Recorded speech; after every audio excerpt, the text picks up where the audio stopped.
What is up, guys? This is your boy Andy Matrix. I talk about anime, manga, video games, geek culture, and Japanese culture. So, I'm here at Polygon.com, and imagine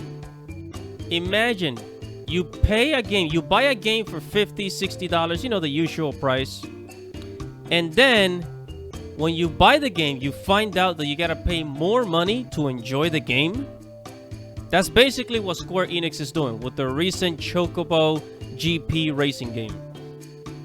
Now, guys, before we get started, make sure to subscribe to the channel. Make sure you hit the notification bell, like this video, and I'm on a journey to get 1,000 subscribers. I very much appreciate your help. So, go ahead.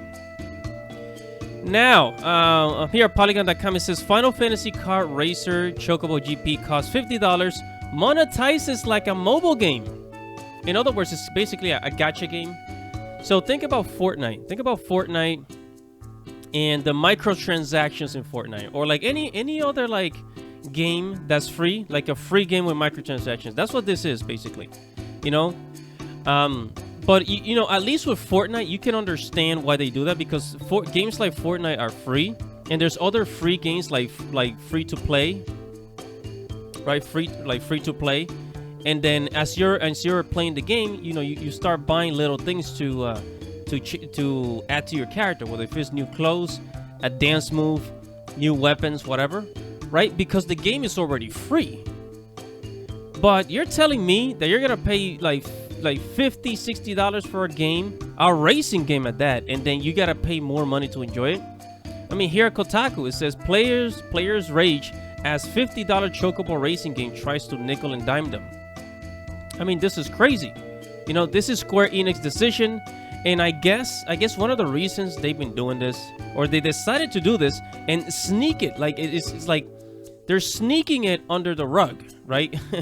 like they're sneaking it in, you know, hoping that people don't notice. Like, oh shit, like I gotta spend more money. They're acting as if people are not gonna notice this, you know. So a lot of people are feeling like their Nintendo Switch turned into like a phone, like a game for the Android or the iOS, or you know, or the Apple. So, because in the Chocobo game, there's this currency called Mithril, right? There's this currency called Mithril, and I guess you can, you know, you can add things to your car, to your racer, and a couple of other things. You know, that's basically the currency. And Mithril is like a mineral that's found in Final Fantasy, in the Final Fantasy series. If you play the game, you'll be familiar with this, you know, with this word.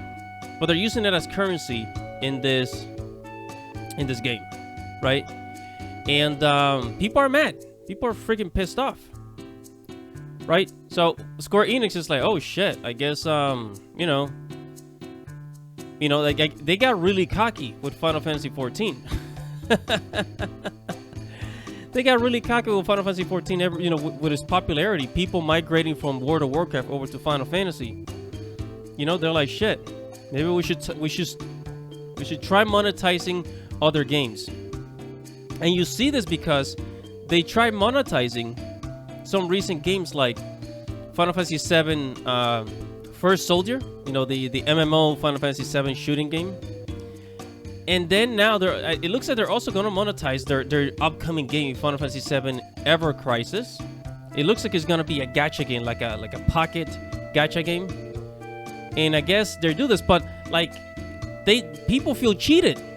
People feel cheated and robbed. Like, why are you trying to like suck me out of more money? I already paid $50. And I guess this is one of the reasons why Square Enix back early in January 2022, the president of Square Enix said that he was hoping that NFTs gain more popularity because, you know, it's an easy way to nickel and dime people, you know, so that they can make an NFT game and just suck people out of their money, right? And they've been doing this, and I mean, Square Enix is kind of turning into like another American gaming corporation that just wants to just suck money as much people without being fair about it, you know, because it's not like they're trying to sell you one game and then that's it. No, they trick it. People feel tricked. They trick people, literally trick people. So Man, if Square Enix continue to go down this path, man, I don't know. I love Final Fantasy, but I am willing to leave behind, any company that, tends to like abuse me as a consumer. But that is all I have for today, guys. What do you think about this situation? I mean, Square Enix, nickel and diming people for their money. Now, whatever your thoughts are, comment below. Like the video, subscribe to the channel, hit the notification bell. I talk a lot about the gaming industry, talk a lot about Square Enix Final Fantasy, so if you're into that, subscribe to the channel. This is your boy Andy Matrix, guys. Thank you for watching. Godspeed.